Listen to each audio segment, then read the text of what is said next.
Your chance to score a Mall of America Summer Mystery Prize, it's back. Grab one at any of our KFAN events or anytime you see the KFAN street team out and about this summer. Then redeem it at Mall of America for discounts and exciting prizes. Check out our upcoming events, KFAN.com, keyword count.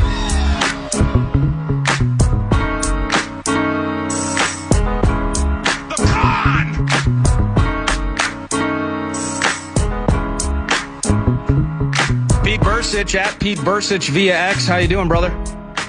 I am good. How are you, Nordo? I'm doing well. You know, at some point I'd love to bring, one of these days have you in. We just talk about planes for an hour, but if you're okay with it, I guess we'll stick to football for a bit. And Pete Bercich, of course, analyst, Minnesota Vikings audio network, sitting shotgun with PA and training camp a week away from players, the veterans in particular, reporting to the Vikings in a moment. But first, you have Eye in the Sky. You got your podcast on YouTube, and you can find it. Search for Pete Bercich 5'6" or just Eye in the Sky, and you'll get there. And a lot of cool Vikings-related bits. But part of the reason I texted you yesterday is I stumbled upon an interview you did with Gophers defensive coordinator Danny Collins. And I think it was Let's Play Football with Mike Sontag, and you were in the mix with that.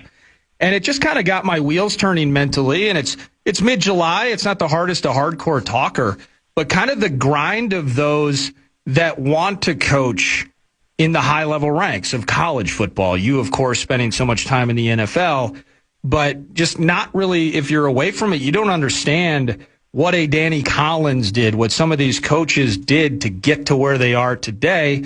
And it was just kind of fun to hear you guys talking specifically about what it takes to get there, what it takes to stay there. Yeah, it's a question you get, probably behind what do I need to do for my kid, right, to help him get to whatever level that he wants to. And then the second question you get most often is just getting into coaching. And the first thing I always say is that there are a lot of different ways of getting into the NFL, right? If you want to be involved in the NFL, be around the NFL, you don't have to be just a coach. There are a lot of other things you can do on the medical side, on the, operations side, on the media side. There's all kinds of different things. But if it's specifically coaching that you want to do, it kind of falls into two categories. And one of them is just how long did you play? Because the longer you play, the more that's going to help and the more contacts that you're going to have. Because the hardest thing is getting your second job, right? Yeah. A lot of times people think it's getting your first job is the hardest thing. It's actually getting your second one. And that comes down to that really comes down to who you know. But as a player, you bump into a lot of coaches and a lot of people, so you have a good place to start. You had that experience. What's interesting with Coach Collins is, he didn't play at a college level and he didn't play at a professional level. So it's kind of a different path in that regard. And you have to be willing to work harder than you ever have in your life, put more hours in than you ever have in your life, and get paid the least you've ever been in your life. There is an absolute vetting process in coaching. You had the mindset of, I'm going to go where I can find work, doing what I want to do, what I need to do. And then as far as hours and how much you're going to get paid, that's not a question. And that was what was so interesting about his conversation, because later on, he has a family now, he's married and has kids. That changes a little bit. He's at a stage now where you're no longer just going to take whatever job's available. You can pick and choose, but he's earned that right. But yeah, you have to be ready to work anywhere, anytime for basically nothing, and learn along the way. But then you have to hit yourself to a rising star, meaning where you go and who you're working with. You have to find the best coaches that are there and really attach yourself to them, because those are the guys that are going to be moving up. And then when they move up, they usually bring, people with them. I mean, you just look at the NFL with the Sean McVay tree, right? You've got these trees of these coaches, and that's what happens. Our general manager just came from the Seattle Seahawks. right? Teasley. So that's a GM tree in Seattle. You see what I mean? And he's kind of the same way. Teasley's been kind of the same way. He's really worked his way up from nothing, from a front office end. So it doesn't have to be coaching per se.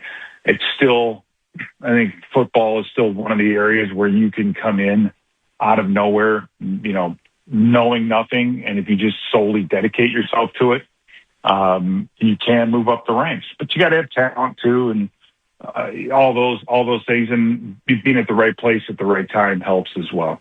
Yeah, it can be circumstantial, and you mentioned rising star and coaching trees, and there are certainly different opinions out there on PJ Fleck. But looking at Danny Collins, not just you say hitch your wagon to a star. I mean, PJ, you could look at it two ways. Either is PJ blindly loyal, or did Danny Collins make himself a resource and an asset as he is now? I think he's been riding with him for like 14 years or something like that.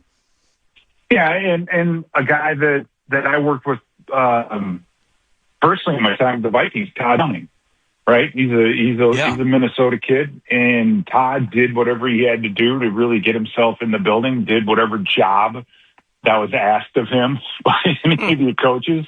I mean, he was basically an assistant, but he was there and he worked and he showed up and he was reliable, dependable, did whatever they asked him to do. And as time went on, he got a little bit more and more responsibility. And then eventually, when Scott Linehan gets promoted as a coordinator, he brings Todd along as an assistant down to St. Louis.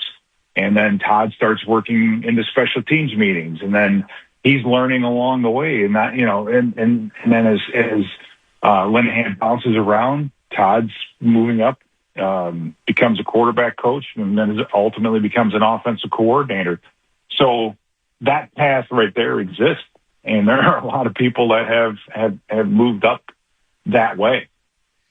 Hey, one part of your conversation that kind of struck me too, and maybe there are two different veins to this in terms of where Danny is in the college ranks versus what you saw in the NFL and now what you see analyzing the Minnesota Vikings being as close to it as you are.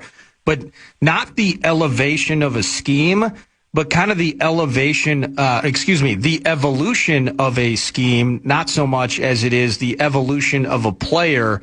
And coaches have to either train differently, recruit differently, scout differently, and execute differently based on what, in the NFL's case, the college player is giving them, and in Danny's case, what the high school systems are giving him.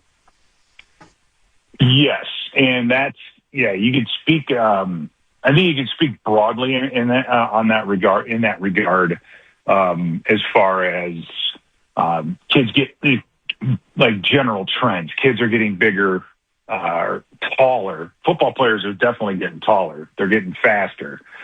Bigger. Yeah, they're getting bigger. You're seeing some gigantic guys up front. And so you have those kind of trends. And I think what, Danny is talking about a lot of what, most prudent coaches would do, and that's you have to build the system around your players. You can't try to fit a square peg into a round hole. How many times in the NFL have we seen a offensive or defensive coordinator have unbelievable success somewhere, becomes a head coach, goes to a different team, installs that same system, and it just doesn't work? Well, it doesn't work because he doesn't have the same players.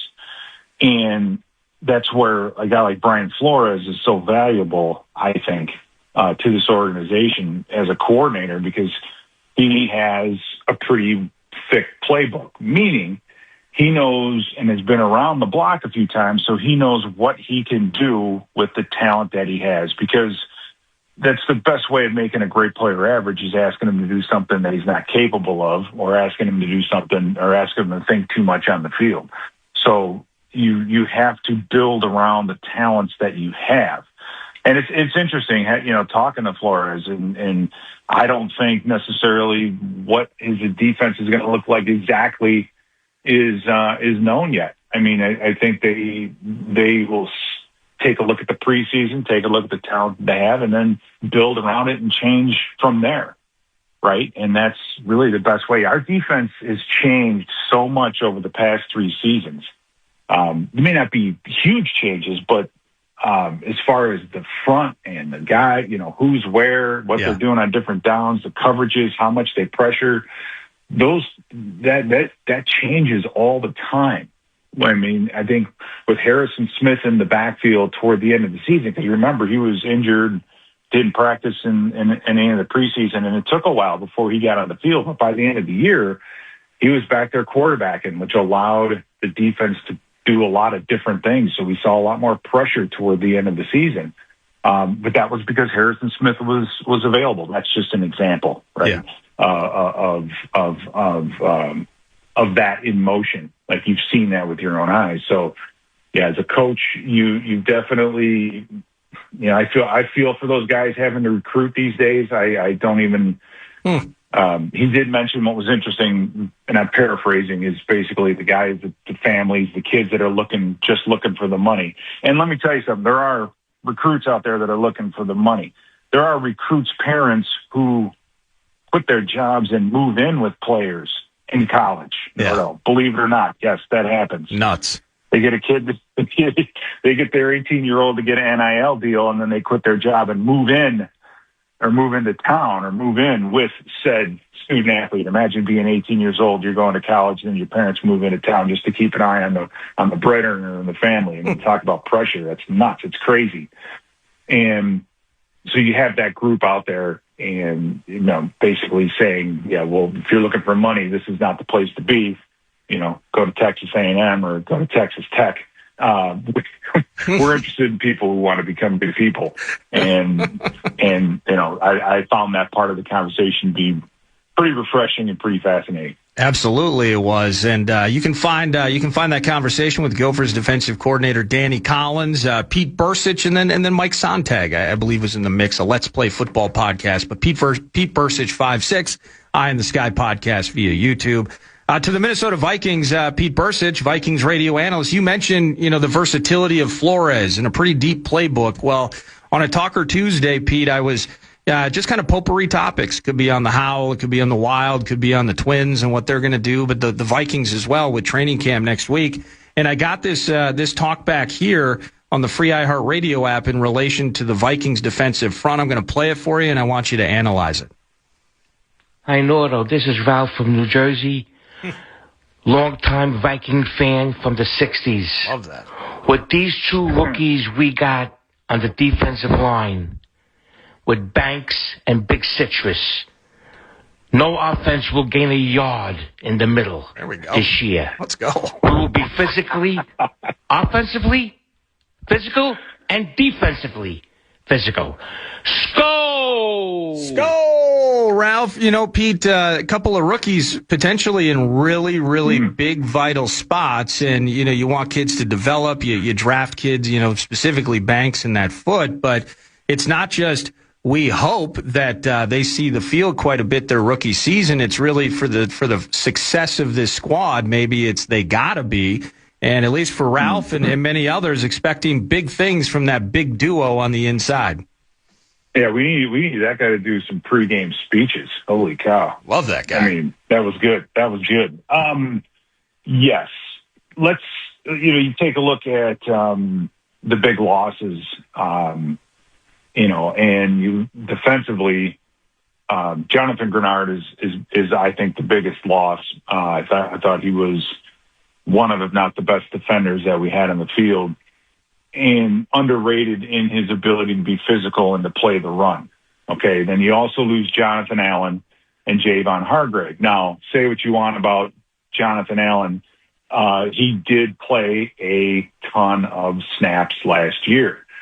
So you have Grenard and Allen missing, gone. That's the front. Dallas Turner is the heir apparent to Jonathan Grenard. Turner's a different player than Grenard. Right, he's not the same size. He's has attributes that are unbelievable, and he could be just as effective as a pass rusher and all those other things. But he's not going to be as physical up front. Maybe he will be. I would love to see it, but that's yet to be seen. So you need some beef up front, and you see Caleb Banks and Dominique Orange being drafted. provide that beef up front. And, you combine that with Tyrion Ingram-Dawkins, who's going into his next season. Hopefully he puts some size, in his frame. Levi Drake Rodriguez, now Jalen Redmond's still there. So you look and you see that interior now. They're not up the field, get after the quarterback type defense, 4-3 techniques like, Javon Hargrave and Jonathan Allen have been. These guys are beef eaters in the middle.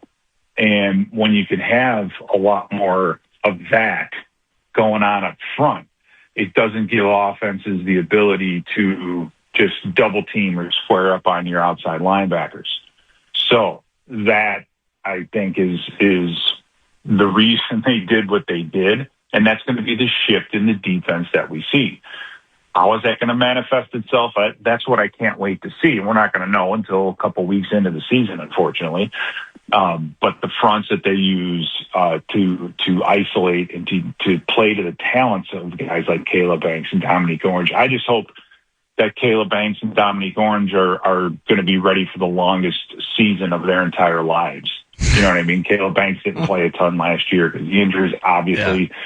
Yeah. Dominique Orange, that was one of his strong suits, was he was on the field quite a bit. But as long as the college season is, this will be at least 20 football games because these guys will play in the preseason. Yep. So that's the main thing. Are they mentally ready for the amount of football that they're going to play? Because last year's your rookie year is your longest year as a player because you go from a college season that ends in December, January, then you go right to the combine. You go to the Senior Bowl, then you go to the combine, and you have your pro day, all that work just to get drafted. And then it's like, well, getting drafted is just the beginning. Now you have all the NFL. So it's a very long 2 years of their life. And so, I'm just hoping that those guys are mentally ready for what's around the corner. I'm so excited to see Jacoby Thomas from Miami play. I think here's a guy who's unbelievably talented, shows up on film. It's just no one got a good 40 time on him. I don't know what necessarily happened at the combine per se or his pro day, but just that's the one thing that I think kept him from being a top 3-round draft pick, right? So how he fits in this Flores system and what they did in Miami is very, very similar. I think that transition for him is going to be a little bit easier, but he's a ball hawking safety and he can hit. So I'm very fired up to see what Jacoby Thomas does. And then I think free agent wise, I think, we all know Kyler Murray, obviously, but James Pierre, anybody who is a gunner on punts, and James Pierre was a gunner on punts, is a tough dude. Jake Reed did it. He was our emergency backup. He was one of the best gunners ever. He's probably one of the toughest wide receivers we ever had. But James Pierre covering punts, you just know, playing gunner on punt, you just know this kid's going to battle. He's going to fight. He's going to play. He's got great size. So I'm very excited to see what he does as well. Less than a month until heading to New York to see the first preseason game, Vikings at Giants. Excited to see you in town as camp gets underway. And I really appreciate you giving me some time on short notice. Yeah, I can't wait. This is, you got to stay healthy. You got to get through all this. I think the combined practices with Baltimore are going to be unbelievably important, especially for us at the quarterback position. So there's a lot to watch going into training camp.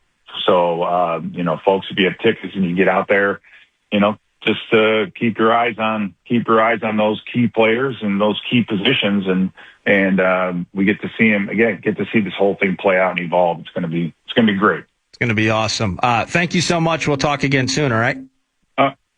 Thanks, Nord. I'll see you. Thank you. That's Pete Bercich. Pete Bercich, radio analyst, Vikings Audio Network, Eye in the Sky podcast. You can find it. Search Pete Bercich 56 via YouTube. And it was just kind of prescient as PA's back in the mix tomorrow. We're going to be at the Gopher football practice facility and kind of an internal media day. Super Gophers heavy. PJ, a few players, Bo Hunter, Ryan Burns out of the gates, and maybe some Mike Grimm in the mix as well. But but his podcast, he did an episode with defensive coordinator of the Maroon and Gold, Danny Collins. And I just thought it was a fun chat. You don't get, some of that kind of access midsummer, and Pete's the greatest. So wanted to catch up with him on a little bit of Maroon and Gold and some Purple and Gold. And let's catch up on some talkbacks as we pause and continue to listen to you on a Talker Tuesday, brought to you Northern Fire Grilling and Barbecue Supply. More after this on The Fan.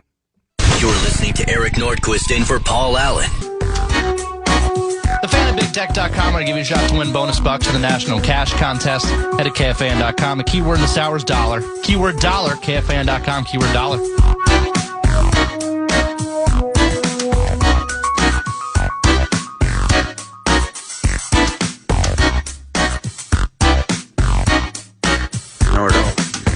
The guru when it comes to smoking meats, so needs some advice, hearing lots of different things regarding different cuts of meat, but what do you feel for different smoking devices? Have a grill, a griddle, a vertical smoker, and a pellet smoker.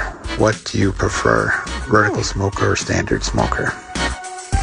The toughest question that I'll get all day. It's a Talker Tuesday. Thank you for those talkbacks, free iHeartRadio app. And well, from now until to the end of the show, we're just going to start rattling through a bunch of these. So hit the microphone on the app, give us up to your best 30 seconds, avoid FCC violations, and then we will read them.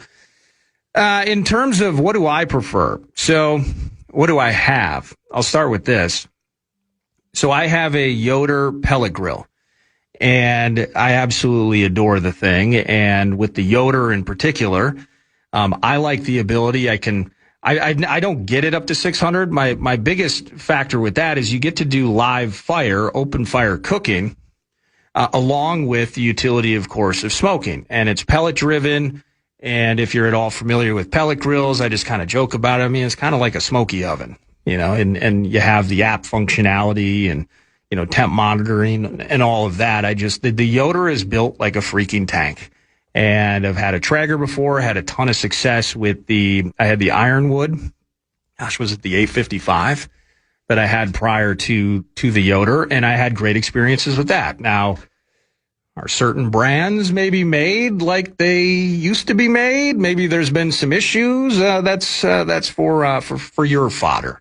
But let's just say I prefer my Yoder. Rectech is another terrific brand that I've seen and had a ton of success with cooking in other places as well. But for me, on my deck is my Yoder, and then I love offset cooking, and of course that's your all day affair. That's chilling out in the driveway. I have an Anchor offset smoker that is made in Minnesota. A guy named Paul down in the Lake Crystal, Mankato area, Anchor Grill, and it's got the burn box and just plenty of cooking space. I've cooked multiple briskets in there, multiple butts, tons of racks of ribs, and the burn box is perfect. And I also will use that because, pellet grill smoking, again, the convenience and the functionality and the versatility of the pellet grill, sometimes I just want to roll with some charcoal. So I can use the burn box on my Anchor and just do charcoal cooking. And reverse, my favorite steak when it comes, everyone's talking about reverse searing, right? So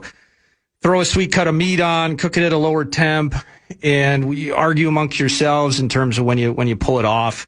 With a Wagyu steak, I'm generally running to $1.25, just because the marbling is in there. So you got to just cook it a little bit longer to keep that thing rendering.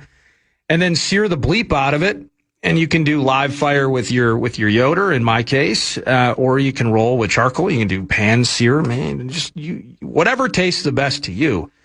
But for me, my favorite steaks is still just indirect over charcoal, and then sear the bleep out of them. And I try to hit 130. It sounds like it's a little more medium than medium rare. Specifically with Wagyu, it is not, and it'll be the best steak that I've ever eaten, and it may be the best steak you've ever eaten as well. And so that's how I do it that way. I got an offset cooker for the longer stuff. I got the pellet grill for the shorter stuff. I have a barrel smoker. I think it's a Pit Boss. So I don't use it much, but I was in the mood. I was staring at him like, well, that's, it's just a couple $100. Let's try this thing. So, Brett, I don't know how much of if you're into grilling, again, whether you're just grilling burgers and hot dogs or we're talking about Brazilian style picanha, whatever you do, have fun with it. That's all good. So, have you ever seen a barrel smoker? I'm sure I have. It looks like a 55-gallon drum. It's just a little bit smaller. Okay. Yep. So I was excited. It's like, I think I can do this, and it's kind of fun. You can hang stuff on hooks over the fire, and it's got a little bit of a venting. You can kind of control your heat that way. And I got this tomahawk. Tomahawks are not cheap.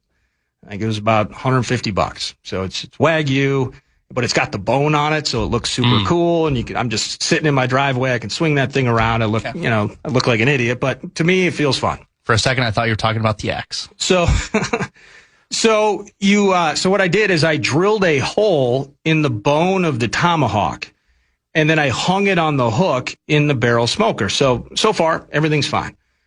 Build the charcoal base. I'd planned on throwing some wood chunks on top of the charcoal, get the charcoal to heat, put the charcoal in there, start flaming up some wood chunks.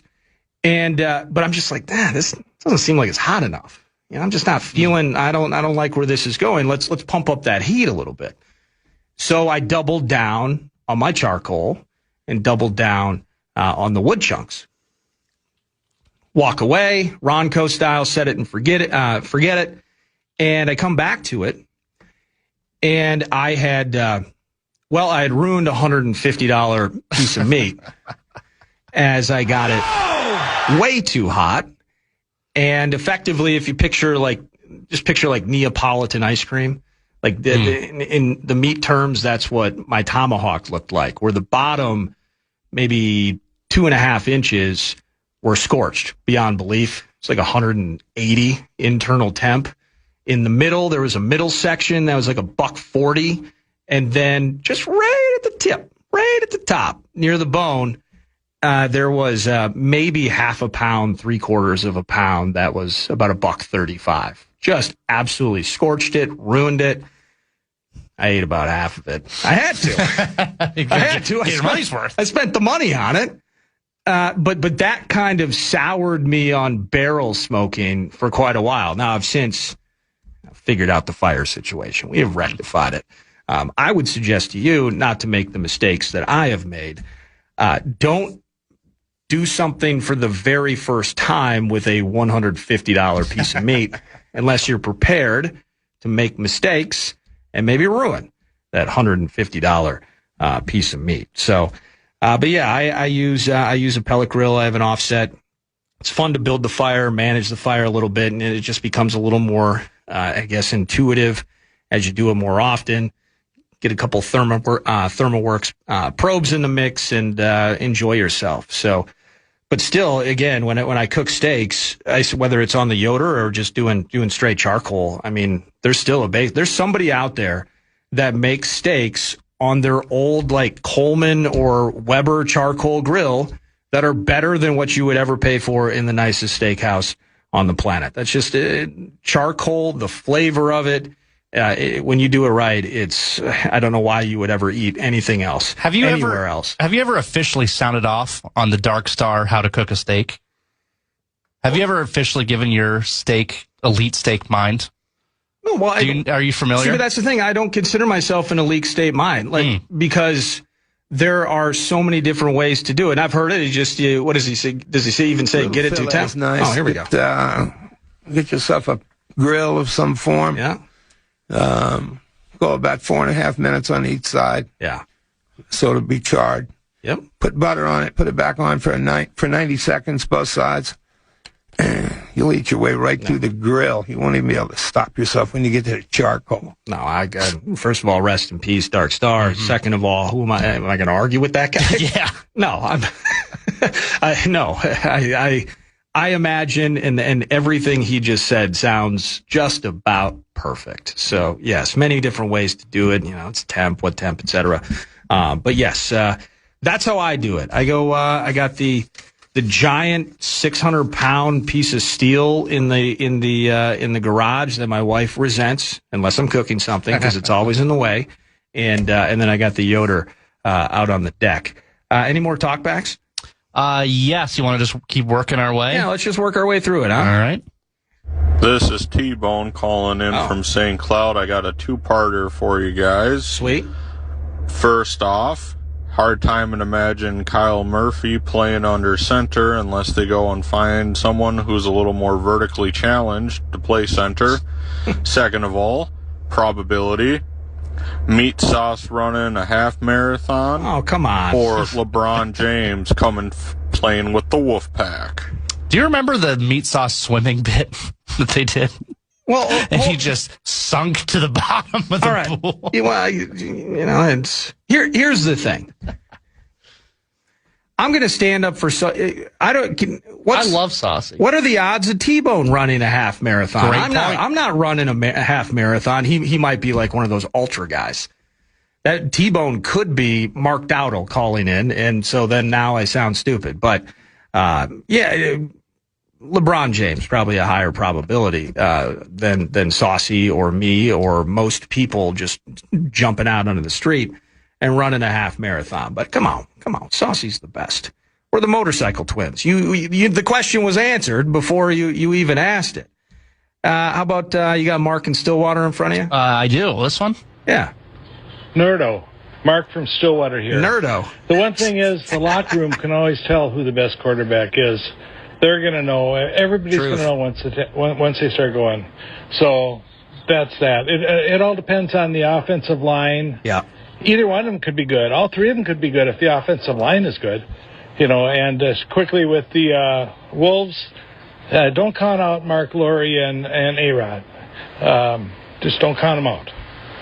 Can I run something by you along those lines of a Vikings quarterback? Because last year, I was campaigning for, and in seriousness, not just to be a Richard, which sometimes I do just to be a Richard, but this was serious. I thought JJ should have played in the preseason a lot last year. Like not every game, every snap, but a half.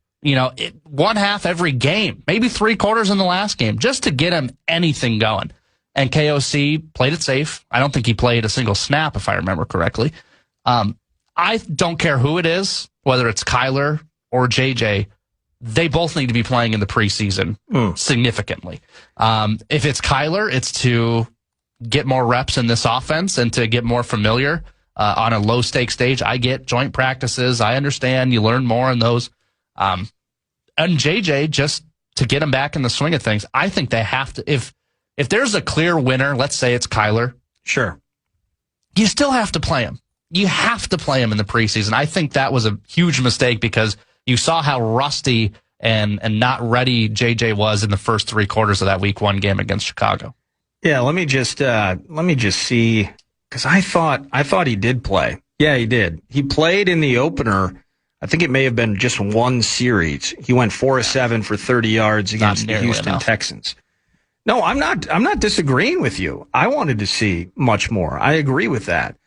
This kind of plays into, regardless of who wins the conversation, and maybe we have to look through tea leaves of who's starting each of these preseason games. If it's really going to come down to that, and we're just going to start assuming that if Kyler's taking first team reps with the preferred offensive line, that tells you what the deal is.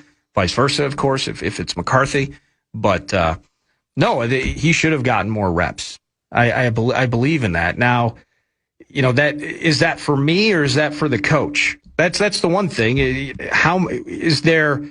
Because if he continues to play in the second quarter of a preseason game, and it goes from Aaron Jones and Jordan Mason to Xavier Scott and Ty Chandler, if it goes from Darisaw to Walter Rouse, is there a diluted value in that as well? If it goes from Justin Jefferson to Jayshon Jones. So now he's technically getting more reps, but they are in an exhibition format where the game doesn't count versus, kind of the reps you're getting in joint practices and those things. A lot of coaches, not just KO, many throughout the league have talked about, I get more out of that those two massive joint practices, for instance, that the Vikings had against the Patriots than I would in a second or third preseason game, for instance. So, For my own purposes, yes, I would have loved to see more of him in the exhibition season last year. But if they weight the value of those joints over the value of a preseason game, then I don't see that changing anytime soon. But again, this is weird, and it's going to be different because we don't have an answer to who should be getting the first series of any of these games yet, or the joints with the Baltimore Ravens. So we all continue to wait. Final segment next, a few more talkbacks and a talkback winner, $100 gift card to Northern Fire. It's a Talker Tuesday, 9 to noon. You're listening to Nordo in for PA on The Fan. The Fan. Every weekday. The Fan welcomes some great shows. The Mystic Lake Amphitheater, the Black Crows will be there July 28th. Chris Stapleton, July 30th and 31st. And Foreigner and Leonard Skinner, August 16th. Get complete details on all of our upcoming shows on the concert page, KFAN.com, keyword calendar.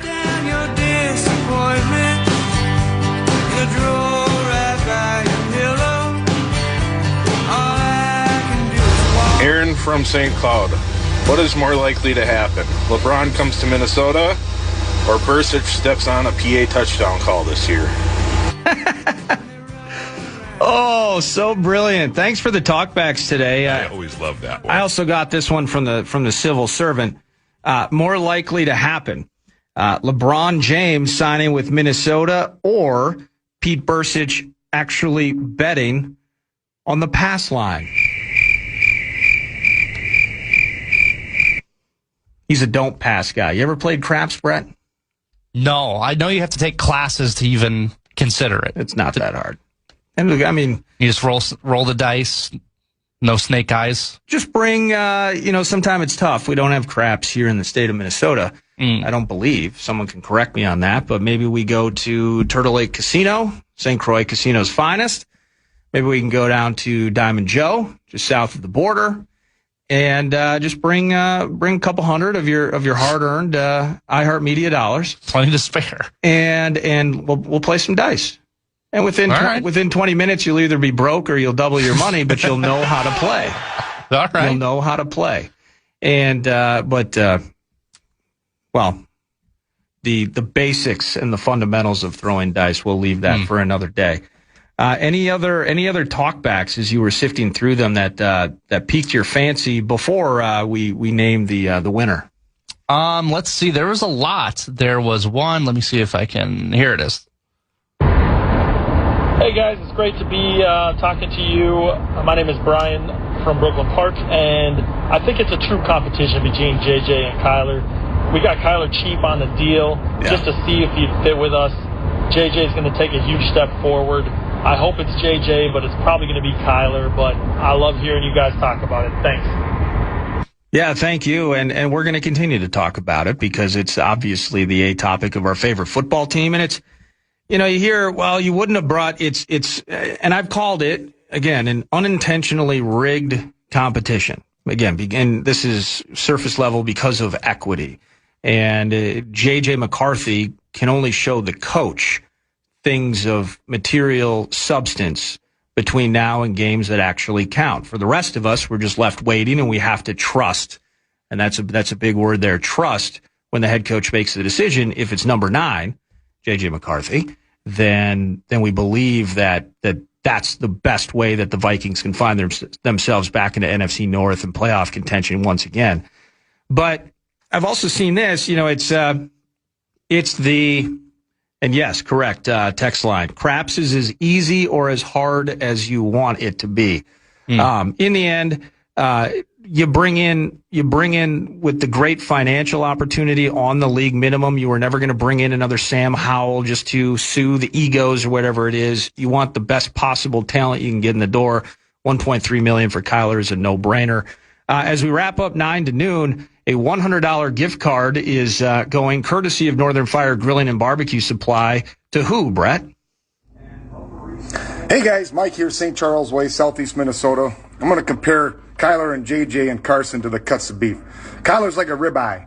When cooked right, you'll eat your way through your grill. When cooked wrong, throw it in the trash and start over.